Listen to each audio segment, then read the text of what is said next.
بسم اللہ الرحمن الرحیم۔ میں نے اس نوجوان کا جب واقعہ سنا تو مجھے صحابہ کرام کا زمانہ یاد آیا۔ تو آپ بھی سنیں اور ان کے لیے دعا کیجیے، اللہ تعالیٰ ان کے لیے آسانی پیدا فرمائے، جو مشکلات اللہ تعالیٰ دور فرمائے۔ تو آئیے سنیں اور اپنے ایمان کو تازہ کرتے رہیں۔ آیوش ملک، جن کا اسلامی نام اب محمد علی ہے، شاملی کے ایک انتہائی معزز، با اثر اور کروڑ پتی ہندو خاندان کے چشم و چراغ ہیں۔ ان کے والد دیوراج ملک علاقے کے ایک نامور اور ملینئر بزنس مین ہیں۔ شاملی اور اس کے گرد و نواح میں دیوراج ملک کی دواؤں کی بہت بڑی ہول سیل ایجنسیاں اور میڈیسن ٹریڈنگ کا کاروبار ہے۔ وہ اس علاقے کے امیر ترین افراد میں شمار ہوتے ہیں۔ آیوش ملک اپنے والدین کے اکلوتے بیٹے ہیں۔ ان کی 3 بہنیں ہیں جن کی پرورش اور شادیاں اسی خاندانی دولت کے سائے میں ہو چکی۔ اکلوتا بیٹا ہونے کے ناطے دیوراج ملک کی کروڑوں روپے کی جائیداد، عالیشان گھر اور پھیلے ہوئے کاروبار کے واحد وارث صرف اور صرف آیوش ملک ہے۔ آیوش نے خود بہترین ماحول میں تعلیم حاصل کی اور انہوں نے شاید بی فارمیسی کیا ہوا ہے، اور اپنے والد کے شانے سے شانہ ملا کر اس بڑے کاروبار کو وہ سنبھال رہے ہیں۔ یعنی مادی لحاظ سے آیوش ملک کے پاس کسی چیز کی کمی نہ تھی۔ دولت، شہرت، خاندانی اثر و رسوخ اور ایک محفوظ مستقبل، سب کچھ اس کے قدموں میں تھا۔ لیکن ان کے دل کے اندر سچائی کی ایک ایسی تڑپ تھی جسے دنیا کا کوئی پیسہ خرید نہیں سکتا، لیکن وہ سکون نہیں مل رہا تھا جس کی انہیں تلاش تھی۔ اچھا، بھارتی میڈیا اور ہندوتوا تنظیموں کا پروپیگنڈا یہ ہے کہ آیوش کو 2018 میں ان کا برین واش کیا گیا اور اسلام قبول کرنے پر مجبور کیا گیا، لیکن خود محمد علی نے اپنے انٹرویو میں اس جھوٹ کے پرخچے اڑا دیے۔ محمد علی کا کہنا ہے کہ ان کا اسلام کی طرف جو سفر ہے وہ چاندنی سے ملنے سے تقریباً 10 سال پہلے کا ہے۔ چاندنی ان کی بیگم ہے اور یہ ان سے ایک جم میں ملے تھے۔ تو یہ بار بار میڈیا کہتا ہے کہ جناب یہ تو لالچ میں کیا ہے، اس کا برین واش کیا ہے۔ تو وہ کہتا ہے بھائی اس سے تو میں ملا ہوں 2007-2008 میں، لیکن یہ سفر تو اس سے 10 سال پہلے ہی شروع ہو چکا تھا۔ آیوش کا صاف طور پر کہنا ہے کہ ان کا کسی نے برین واش نہیں کیا اور نہ ہی جبرن دھرمانترن کروایا گیا، بلکہ وہ تو چاندنی سے ملنے سے پہلے سے ہی مسلم بن چکے تھے۔ وہ بتاتے ہیں کہ وہ بچپن سے ہی اپنے خاندانی ماحول میں ہونے والی بت پرستی سے ذہنی طور پر بیزار ہو چکے تھے۔ ان کا ضمیر گواہی نہیں دیتا تھا کہ انسان کے ہاتھ سے بنا بت خدا کیسے ہو سکتا ہے۔ چنانچہ انہوں نے خود ہی بتوں کے آگے سر جھکانا بند کر دیا اور سچے خدا کی تلاش شروع کر دی۔ اور اس بات کی تصدیق ان کے والد بھی کرتے ہیں کہ پوجا پاٹ تو وہ پہلے بھی نہیں کرتا تھا۔ اچھا حضور، اسی دوران انہوں نے انٹرنیٹ اور سوشل میڈیا کا رخ کیا۔ وہ یوٹیوب اور دیگر پلیٹ فارمز پر اسلام سے متعلق لیکچرز، قرآنی تفاسیر، اسلامک سکولرز کی ویڈیوز وہ دیکھنے اور سننے لگے۔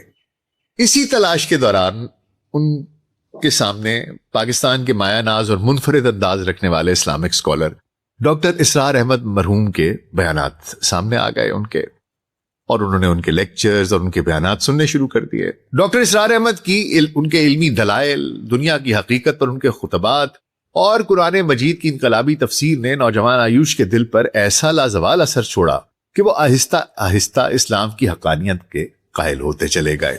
یہ کپڑے جو پہنے ہوئے تم نے یہ بھی اسی مشرک باپ کی کمائی کے ہیں، اتارو ان کو۔ وہی کپڑے اتارے، مادر ذات برہنہ گھر سے نکالے گئے۔ انہوں نے انٹرنیٹ سے ہی اسلامی دعائیں سیکھی، نماز کا طریقہ سیکھا اور قرآن مجید کی چھوٹی سورتیں زبانی یاد کرنا شروع کر دیں۔ ان کا ایمان اس حد تک پختہ ہو چکا تھا کہ جب تک انہوں نے پبلک میں اپنے مسلمان ہونے کا اظہار نہیں کیا تھا، تب بھی وہ چھپ کر اپنے گھر کی چھت پر ہاف پینٹ شارٹس پہنے ہوئے اپنے رب کے حضور سجدہ ریز ہو جایا کرتے تھے، چونکہ وہ دل سے مسلمان ہو چکے تھے۔ نماز میں جب میرے سے نماز پڑھنی بھی نہ آتی تھی، شورٹس پہن کے بلیان پہن کے تب بھی نماز پڑھتا تھا۔ میں جان نگر میں رہتا، چھت پہ جا کے نماز پڑھوں تھا، میرے گھر والوں کو نہیں پتا تھا۔ اس لیے ان کے لیے جمعے کی نماز پڑھنا بھی فرض ہو چکا تھا۔ وہ اپنے ایک انٹرویو میں کہتا ہے کہ جناب آپ لوگ تو جانتے ہیں کہ اگر مسلسل 4 جمعے چھوٹ جائیں تو انسان گمراہی کے دہانے پر پہنچ جاتا ہے۔ یہ جمعہ پڑھنا واجب ہے، 3 جمعہ چھوڑ دی تو آپ پہ کفر کا خاتمہ ہونے کا اندازہ ہے تھوڑا سا۔ تو جمعہ پڑھنے باہر جاتا ہے، سامنے سے 20 40 کلومیٹر دور رہ گیا، 3 گھنٹے دکان چھوڑ کے جانا پڑے گا۔ چنانچہ وہ ہر جمعے کو سماج اور خاندان کے خوف سے اپنی دکان اور شہر سے 20 سے 40 کلومیٹر دور دوسری مسجد کا رخ کرتے تھے جہاں انہیں کوئی پہچان نہ سکے. اس کے لیے وہ اپنی مصروف ترین دکان کو 3 گھنٹے کے لیے چھوڑ دیا کرتے تھے. انہوں نے اپنا اسلامی نام حضرت محمد مصطفیٰ صلی اللہ علیہ وآلہ وسلم، سیدنا علی مرتضی کرم اللہ وجہہ اور دنیا کے مشہور باکسر محمد علی سے متاثر ہو کر رکھا. پاکستان کا کنیکشن، فلسطین کا کنیکشن جوڑ دیا. آپ اپنے منہ سے جرک سے بتاؤ بھائی میں نے اپنا نام محمد علی رکھا. محمد علی جنہوں نے تمام مخالفت کے باوجود مسیحیت کو ترک کر کے اسلام قبول کیا. آیوش بچپن سے ہی محمد علی باکسر سے بے حد متاثر تھے. ان کی ویڈیوز دیکھ کر پش اپس لگاتا. ایک انٹرویو میں کہتا ہے کہ محمد علی یہ کہتا تھا کہ میں پش اپس کاؤنٹ کرنی تب شروع کرتا ہوں جب مجھے تکلیف ہونی شروع ہوتی ہے. یہ ایک ایسا بچہ، اس کی باتیں سن کر ایسا لگتا ہے کہ یہ ایک آئیڈیالوجیکل بچہ ہے جو نظریات سے متاثر ہوتا ہے. محمد علی باکسر کے اوپر بھی میں ایک ویڈیو کروں گا کیونکہ وہ بھی ایک بہت عظیم شخص تھا. تو حضور یہ نبی کریم صلی اللہ علیہ وآلہ وسلم، حضرت علی کرم اللہ وجہہ اور محمد علی باکسر، ان سے متاثر ہو کر اس نے اپنا نام محمد علی رکھ لیا. اچھا حضور، اب میڈیا ان سے یہ سوال کرتا ہے کہ بھائی اگر تم 2008 سے دل سے مسلمان ہو گئے تھے تو پھر اتنے سال اپنے ایمان کو کیوں چھپائے رکھا؟ اب محمد علی نے اس کی ایک انتہائی جذباتی اور مخلصانہ وجہ بتائی. وہ کہتے ہیں کہ میری 3 جوان بہنیں تھیں جن کی شادیاں ہونا باقی تھیں. میں جانتا تھا کہ اگر میں نے یو پی کے اس ماحول میں اپنے مسلمان ہونے کا اعلان کر دیا تو سماج اور برادری میری معصوم بہنوں کا بائیکاٹ کر دے گا اور ان کے گھر نہیں بچ سکیں گے. میں نے اپنی بہنوں کی خاطر اپنے ایمان کو دل میں چھپائے رکھا، یہاں تک کہ اللہ کے فضل سے تینوں بہنیں بہا کر اپنے گھروں کی ہو گئی اور ان کی زندگیاں سیٹ ہو گئیں. اس دوران آیوش ملک کو ایک حادثے کا سامنا کرنا پڑا جس میں ان کے کندھے پر شدید چوٹ آئی، ایک شولڈر انجری ہو گئی. ڈاکٹر نے انہیں مشورہ دیا کہ وہ فزیو تھراپی کروائیں اور جم میں جا کر کوئی ہلکی ویٹ ٹریننگ کریں. اس مقصد کے لیے انہوں نے شاملی کے ایک مقامی جم کو جوائن کر لیا. اتفاق سے اس جم میں ان کے ایک دوست جم ٹرینر بھی تھے اور وہیں ان کی ملاقات چاندنی قریشی سے ہوئی جو وہاں فزیو تھراپی اور ٹریننگ کے شعبے سے وابستہ تھیں. دوران گفتگو جب چاندنی کو معلوم ہوا کہ آیوش تو برسوں پہلے سے دل سے اسلام قبول کر چکے ہیں، نمازیں پڑھتے ہیں اور قرآن سے محبت کرتے ہیں، تو دونوں کے درمیان ایک نظریاتی اور جذباتی رشتہ قائم ہو گیا. چونکہ آیوش پہلے سے ہی مسلمان تھے اس لیے انہوں نے خود چاندنی کے خاندان سے رابطہ کیا اور چاندنی کے والد اسلام قریشی کے سامنے شادی کی خواہش کا اظہار کیا. اور 4 سال پہلے انہوں نے دہلی جا کر ایک مسجد میں شرعی طریقے سے نکاح کر لیا. چاندنی اپنے گھر رہتی رہیں اور محمد علی اپنے گھر، کیونکہ وہ آہستہ آہستہ اپنے گھر والوں کو ذہنی طور پر تیار کر رہے تھے. اور انہوں نے 4 ماہ پہلے اپنے والدین کو اس شادی اور اپنے اسلام کے بارے میں اشارتاً بتا بھی دیا تھا. معاملہ اس وقت سنگین ہوا جب محمد علی نے سوشل میڈیا پر اپنی ایک تصویر اپلوڈ کر دی جس میں دیکھا جا رہا تھا کہ ان کی داڑھی بڑھی ہوئی ہے، ذرا شرعی طریقے سے ہے، ان کے سر پر اسلامی ٹوپی ہے اور وہ خشوع و خضوع کے ساتھ نماز پڑھ رہے ہیں. جیسے ہی یہ تصویر منظر عام پر آئی، شاملی کے ہندو برادری میں بھونچال آ گیا. کروڑ پتی دیوراج ملک کے اکلوتے بیٹے کا مسلمان ہو جانا ان کے لیے ایک ناقابل برداشت جھٹکا تھا. مقامی ہندوتوا تنظیموں اور پنچایت نے دیوراج ملک پر شدید دباؤ ڈالا، سماجی بائیکاٹ کی دھمکیاں دی گئیں. محمد علی کا صاف کہنا ہے کہ ان کے والد جو آج زبردستی تبدیلی مذہب اور دھمکیوں کا الزام لگا رہے ہیں وہ دراصل اس متعصب سماج اور پنچایت کے دباؤ کا نتیجہ ہے. پنچایت کے کہنے پر والد نے پولیس میں FIR درج کروائی جس کے بعد پولیس نے چاندنی اور ان کے والد اسلام قریشی کو گرفتار کر کے جیل بھیج دیا اور چاندنی کے والد پر تشدد بھی کیا گیا. اچھا، اب ایک میڈیا کا گودی میڈیا کا ایک تانتا بندھا ہوا ہے، ایک جاتا ہے اور ایک آتا ہے. اس بچے سے اتنے سوالات کیے جا رہے ہیں اور پتہ نہیں کیا کیا پوچھا جا رہا ہے. تو کچھ صحافیوں نے محمد علی سے پوچھا کہ کیا وہ جائیداد کی لالچ میں مسلمان ہوئے ہیں، یعنی کہ وہ لڑکی نے ان کو پھنسایا ہے کیونکہ اس کی نظر ان کی جائیداد پر ہے، یا وہ کوئی لڑکی کا چکر ہے اور وہ لڑکی کے لیے مسلمان ہوئے ہیں. تو انہوں نے کہا جہاں تک جائیداد کا تعلق ہے تو وہ یہ دکان، یہ جائیداد، یہ سب کچھ اس نے کہا کہ یہ آپ مجھ سے لے لیں، کسی اور کو دے دیں. کہتا ہے میرے ساتھ کیا جائے گا بھائی، کفن میں تو کوئی جیب بھی نہیں ہوتی. میں ایک سچا مسلمان ہوں اور اگر یہ لوگ میرے ایک ہاتھ پر سورج اور دوسرے ہاتھ پر چاند بھی لا کر رکھ لیں تب بھی میں اسلام سے نہیں پھروں گا. میں مسلمان جیا ہوں اور مسلمان ہی مروں گا انشاءاللہ. اچھا، اب یہاں یہ بات قابل غور ہے کہ نبی کریم صلی اللہ علیہ وآلہ وسلم کا یہ تاریخی جملہ کہ اگر میرے ایک ہاتھ پر سورج اور دوسرے ہاتھ پر چاند رکھ دیا جائے. محمد علی نے اسی نبوی جذبے کو دہراتے ہوئے اپنے ایمان کی پختگی کا ثبوت دیا ہے. یہ ایک بہت ہی خوبصورت بیان تھا اور میرے دل کو چھو گیا. اچھا حضور، محمد علی بار بار میڈیا کے سامنے کہتے ہیں کہ وہ اپنے والدین، اپنی ماں اور اپنی بہنوں سے بے پناہ محبت کرتے ہیں، لیکن وہ اپنا عقیدہ کسی کے دباؤ میں تبدیل نہیں کر سکتے. وہ یاد دلاتے ہیں کہ بھارتی آئین کی دفعہ 25 article 25 of the constitution of India کے تحت ملک کے ہر شہری کو یہ بنیادی اور قانونی حق حاصل ہے کہ وہ اپنی پسند کے کسی بھی مذہب کو اختیار کرے، چاہے تو تبدیل کر لے، اس پر عمل کرے اور اس کی تبلیغ کرے. لیکن افسوس، آج کے یہ میرے پیارے نندو اور بی جے پی کے زیر اثر بھارت میں آئین کی دھجیاں اڑائی جا رہی ہیں. یہاں کا سماجی اور سیاسی سیٹ اپ منافقت کی انتہا کو چھو رہا ہے. ماضی میں جب چند مسلمان نوجوانوں یا خواتین نے ان کو ہندوتوا کے زیر اثر ہندو بنایا گیا، جیسے وسیم رضوی کو جتندر تیاگی بنایا گیا، یا چنئی کی مسلمان خاتون افروجہ کو ہندو دھرم میں شامل کیا گیا، تو بھارت کے پورے سیاسی اور انتظامی ڈھانچے نے، مودی کے حکومت کے وزراء اور گودی میڈیا نے مل کر اس کا جشن منایا. اسے گھر واپسی، اندھیرے سے روشنی کی طرف لوٹنا اور سچائی کی فتح قرار دیا. لیکن آج جب ایک بالغ، پڑھا لکھا، سمجھدار ہندو نوجوان آیوش ملک اپنی مرضی سے کسی لالچ کے بغیر قرآن اور اسلام کی سچائی سے متاثر ہو کر محمد علی بنتا ہے، تو اسے لو جہاد کا نام دے دیا جاتا ہے. اچھا حضور، یہ بھی آپ کو بتاتا چلوں کہ گزشتہ 10 سالوں سے بھارت میں لو جہاد کا جو شور مچایا جا رہا ہے وہ ہمیشہ مسلم مردوں اور ہندو عورتوں کی شادیوں کے گرد گھومتا تھا کہ جناب مسلم مرد جو ہیں وہ ہندو عورتوں کو وہ ورغلا لیتے ہیں اور ان سے شادیاں کر لیتے ہیں اور ان کا مذہب تبدیل کر دیتے ہیں. اچھا، یہ اپنی نوعیت کا پہلا اور انوکھا کیس ہے جہاں ایک ہندو مرد، سمجھدار، خوش شکل، پڑھا لکھا، ایک ہندو نوجوان، اس کے اسلام قبول کرنے پر بھی ایک معصوم مسلم لڑکی اور اس کے باپ کو دہشت گردوں کی طرح جیل میں ڈال دیا گیا ہے. یہ رویہ اس بھیانک تبدیلی کی عکاسی کرتا ہے جس سے پچھلے 1 دہائی میں بھارتی معاشرہ گزرا ہے. ایک ایسا معاشرہ جو تقریباً مکمل طور پر ایک فاشسٹ، مسلم دشمن اور انتہا پسند معاشرے میں تبدیل ہو چکا ہے، جہاں میڈیا اور سیاستدانوں کی پوری دکان صرف اور صرف اسلاموفوبیا اور نفرت پر چل رہی ہے. یہاں تک کہ محمد علی کا ڈاکٹر اسرار احمد کو سننا بھی پاکستان کنیکشن کے نام پر پروپیگنڈا کا حصہ بنا دیا گیا. بار بار پوچھا جاتا ہے، اچھا پاکستان سے کیا تعلق، وہ کون سے، اور بعض تو یہ کہتے ہیں کہ اس کا ابھی بھی ڈاکٹر اسرار احمد سے تعلق ہے. پتہ نہیں کہ وہ کیسے ان سے رابطہ کرتا ہے، کیونکہ ان کے تو انتقال کو دہائیاں بیت چکی ہیں. لیکن پھر بھی یہ جو میڈیا ہے یہ اپنی باتوں میں کسی نہ کسی طریقے سے پاکستان کنیکشن لے کے آتا ہے، کیونکہ پاکستان کی نفرت وہاں بہت بکتی ہے.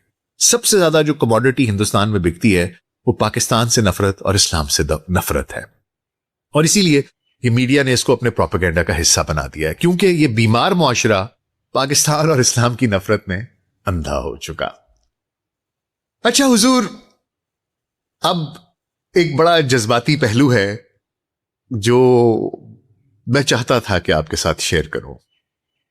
جب ہم شاملی کے اس نوجوان محمد علی کی داستان سنتے ہیں نا، تو تاریخ اسلام کے صفحے خود بخود پلٹنے لگتے ہیں، اور ہمارے سامنے مکہ کی گلیوں کا وہ حسین ترین لاڈلا اور امیر کبیر شہزادہ آ جاتا ہے جس کا نام تھا حضرت مصعب بن عمیر رضی اللہ تعالیٰ عنہ.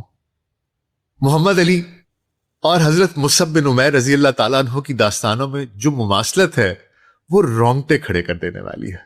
حضرت مصعب بن عمیر مکہ کے ایک انتہائی باوقار، معزز اور کروڑ پتی خاندان کے چشم و چراغ تھے.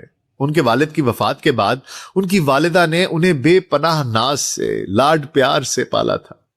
وہ مکہ کے سیلیبریٹی تھے اور سب سے ہینڈسم نوجوان تھے. وہ سیریا شام سے خصوصی طور پر منگوائے گئے 200 درہم کے بیش قیمت اور ریشمی جوڑے پہنا کرتے تھے. وہ مکہ کی جس گلی سے گزر جاتے، 2 گلیاں دور پتہ چل جاتا کہ مصعب آ رہا ہے، اور جب گزر جاتے تو ان کے عطر کی خوشبو سے وہ گلی گھنٹوں مہکتی رہتی اور لوگ کہتے کہ یہاں سے مصعب گزرا ہے. مکہ کی ہر آسائش و آسودگی ان کے قدموں میں تھی. جب حضرت مصعب بن عمیر رضی اللہ تعالیٰ عنہ کو معلوم ہوا کہ مکہ میں ایک سچے انسان جنہیں سب صادق و امین، امانت دار اور سچا کہتے ہیں، یعنی حضرت محمد مصطفیٰ صلی اللہ علیہ وآلہ وسلم ایک نئے دین کی دعوت دے رہے ہیں، تو حضرت مصعب رضی اللہ تعالیٰ عنہ نے کسی کے کہنے پر فیصلہ نہیں کیا بلکہ خود سچائی کو پرکھنے کا فیصلہ کیا۔ ان دنوں نبی کریم صلی اللہ علیہ وآلہ وسلم مکہ کے مظالم کی وجہ سے، ان کے جو کفار تھے ان کے مظالم کی وجہ سے اعلانیہ تبلیغ نہیں فرماتے تھے، بلکہ دار ارقم نامی ایک خفیہ گھر میں اپنے چند صحابہ کے ساتھ ملاقاتیں کرتے تھے۔ مصعب رضی اللہ تعالیٰ عنہ ایک رات چپکے سے وہاں پہنچے، دروازہ کھٹکھٹایا۔ نبی کریم صلی اللہ علیہ وآلہ وسلم ان کو دیکھ کر بہت خوش ہوئے، کیونکہ آپ صلی اللہ علیہ وآلہ وسلم ہر انسان کی قیمت اور معاشرے میں اس کے کردار کو جانتے تھے۔ حضرت مصعب رضی اللہ تعالیٰ عنہ نے جب نبی کریم صلی اللہ علیہ وآلہ وسلم کی زبان مبارک سے اسلام کی سادہ اور سچی دعوت سنی تو ان کا دل گواہی دے اٹھا اور انہوں نے فوراً کلمہ پڑھ لیا، اشہد ان لا الہ الا اللہ واشہد ان محمد رسول اللہ۔ حضور صلی اللہ علیہ وآلہ وسلم نے انہیں مشورہ دیا کہ مکہ کے حالات کے پیش نظر وہ اپنے اسلام کو بھی خفیہ رکھیں۔ حضرت مصعب رضی اللہ تعالیٰ عنہ چھپ چھپ کر دار ارقم آتے رہے، لیکن مکہ میں قریش کے جاسوس سرگرم تھے۔ ایک جاسوس نے حضرت مصعب رضی اللہ تعالیٰ عنہ کو دار ارقم میں جاتے اور نبی کریم صلی اللہ علیہ وآلہ وسلم کے ساتھ سجدہ ریز ہوتے دیکھ لیا، اور وہ دوڑتا ہوا حضرت مصعب رضی اللہ تعالیٰ عنہ کی والدہ کے پاس پہنچ گیا اور کہا، تمہارا لاڈلا بیٹا تو محمد صلی اللہ علیہ وآلہ وسلم کا کلمہ پڑھ کر مسلمان ہو چکا ہے۔ ماں کے پیروں تلے سے زمین نکل گئی۔ اس نے حضرت مصعب رضی اللہ تعالیٰ عنہ سے پوچھا تو انہوں نے پورے عزم سے کہا کہ ہاں، میں مسلمان ہو چکا ہوں اور محمد صلی اللہ علیہ وآلہ وسلم کا غلام بن چکا ہوں۔ ان کی ماں نے انہیں گھر میں زنجیروں میں جکڑ دیا تاکہ وہ گھر سے باہر نہ جا سکیں اور اللہ کے دین سے پھر جائیں، لیکن جس کے دل کو اللہ ہدایت دے دے اسے دنیا کی کوئی زنجیر ڈرا دھمکا نہیں سکتی۔ والد کی وفات کے بعد ان کے چچا خاندان کے سربراہ تھے، انہیں علم ہوا تو غصے میں آ کر کہا، مصعب، اگر تم نے اپنے باپ کا دین چھوڑ دیا ہے تو تمہارا اپنے باپ کی اس بے پناہ دولت اور جائیداد پر کوئی حق نہیں ہے، تم ابھی اسی وقت اس گھر سے نکل جاؤ۔ حضرت مصعب رضی اللہ تعالیٰ عنہ بغیر کسی شکوے کے گھر سے نکلنے لگے، لیکن قریش کی نفرت اتنی شدید تھی کہ ان کی ماں اور چچا نے غصے میں آ کر کہا کہ یہ کپڑے جو تم نے پہن رکھے ہیں یہ بھی اسی مشرک باپ کی کمائی کے ہیں، انہیں بھی اتار کر جاؤ۔ تاریخ گواہ ہے، مکہ کے اس سب سے لاڈلے اور نازک شہزادے نے حق کی خاطر اپنے جسم کے قیمتی کپڑے بھی اتار دیے اور برہنہ حالت میں دنیا کی ہر جائیداد پر لات مار کر بے گھر ہو گئے، پھر کہیں سے کپڑے مانگ مانگ کر پہنے اور رسول اللہ صلی اللہ علیہ وآلہ وسلم کے قدموں میں جا گرے۔ وہ مصعب رضی اللہ تعالیٰ عنہ جو مکہ کا سب سے امیر ترین جوان تھا، اب ٹاٹ اور کھردری اون کا ایک پھٹا پرانا لباس زیب تن کرتا، جسے پہننے کی وجہ سے ان کے جسم پر چھالے اور زخم پڑ جایا کرتے تھے۔ جب صحابہ کرام مصعب رضی اللہ تعالیٰ عنہ کو اس حالت میں دیکھتے تو ماضی کے مصعب کو یاد کر کے زار و قطار رونے لگتے، لیکن حضرت مصعب رضی اللہ تعالیٰ عنہ کے چہرے پر مسکراہٹ رہتی اور اللہ اور اس کے رسول صلی اللہ علیہ وآلہ وسلم کی رضا، بس اس کی مسکراہٹ۔ نبی کریم صلی اللہ علیہ وآلہ وسلم کی دور اندیشی دیکھیے کہ جب مدینہ یثرب سے چند لوگ ایمان لائے اور انہوں نے مدینہ میں اسلام سکھانے کے لیے ایک استاد مانگا تو نبی کریم صلی اللہ علیہ وآلہ وسلم کے پاس حضرت بکر صدیق رضی اللہ تعالیٰ عنہ، حضرت عمر رضی اللہ تعالیٰ عنہ، حضرت عبد الرحمن بن عوف رضی اللہ تعالیٰ عنہ، حضرت علی کرم اللہ وجہہ جیسے جلیل القدر صحابی موجود تھے، لیکن آپ صلی اللہ علیہ وآلہ وسلم نے اس نوجوان لڑکے کو یعنی حضرت مصعب بن عمیر رضی اللہ تعالیٰ عنہ کو مدینہ کا پہلا سفیر بنا کر بھیجا۔ حضرت مصعب رضی اللہ تعالیٰ عنہ مدینہ گئے اور اپنی نرم گفتاری، حکمت اور پختہ ایمان کے ذریعے مدینہ کے بڑے بڑے جنگجو قبائلی سرداروں جیسے حضرت سعد بن معاذ رضی اللہ تعالیٰ عنہ اور سعد بن عبادہ رضی اللہ تعالیٰ عنہ کے دلوں کو فتح کر لیا، اور پورا مدینہ ان کی بدولت اسلام کے نور سے بھر گیا، جس نے ہجرت مدینہ کا راستہ ہموار کیا۔ اور پھر سن 3 ہجری میں احد کا میدان سجا۔ نبی کریم صلی اللہ علیہ وآلہ وسلم نے میدان جنگ میں توحید کا پرچم، مسلمانوں کا علم حضرت مصعب بن عمیر رضی اللہ تعالیٰ عنہ کے ہاتھ میں تھمایا۔ جنگ کے دوران جب مسلمانوں سے غلطی ہوئی اور حضرت خالد بن ولید جو اس وقت تک مسلمان نہیں ہوئے تھے نے پیچھے سے پشت سے حملہ کر کے مسلمانوں کی فتح کو شکست میں بدل دیا تو میدان جنگ میں افراتفری مچ گئی۔ کسی نے نبی کریم صلی اللہ علیہ وآلہ وسلم پر حملہ کر کے آپ صلی اللہ علیہ وآلہ وسلم کا دندان مبارک شہید کر دیا اور افواہ اڑا دی کہ نعوذ باللہ محمد صلی اللہ علیہ وآلہ وسلم شہید ہو گئے۔ پھر خبر آئی کہ نہیں، نبی کریم صلی اللہ علیہ وآلہ وسلم حیات ہے ایسے نازک وقت میں جب بڑے بڑے صحابہ کے حوصلے ڈگمگا رہے تھے، حضرت مصعب بن عمیر نے پرچم توحید کو بلند کیا اور چیخ چیخ کر کفار کی توجہ اپنی طرف مبذول کروائی تاکہ نبی کریم صلی اللہ علیہ وآلہ وسلم کو محفوظ طریقے سے پہاڑی پر پہنچایا جا سکے۔ وہ کفار کے لشکر کی طرف دوڑ پڑے۔ ایک کافر آگے بڑھا، اس نے تلوار کے وار سے مصعب کا وہ دایاں ہاتھ کاٹ دیا جس میں پرچم تھا۔ پرچم گرنے لگا تو حضرت مصعب رضی اللہ تعالیٰ عنہ نے جھک کر فوراً بائیں ہاتھ سے پرچم کو تھام لیا۔ کفار نے پھر وار کیا اور حضرت مصعب آپ نے سنا اس طرح کتنے لوگ ہوں گے جو اس مشکل کے اندر ہوں گے اور اس ظالمانہ نظام کے سامنے وہ مقابلہ کر رہے ہوں گے۔ سب کے لیے دعا ہے کہ اللہ تعالیٰ سب کے لیے آسانی پیدا فرمائے اور اللہ تعالیٰ ان کو استقامت عطا فرمائے۔ آمین ثم آمین یا رب العالمین۔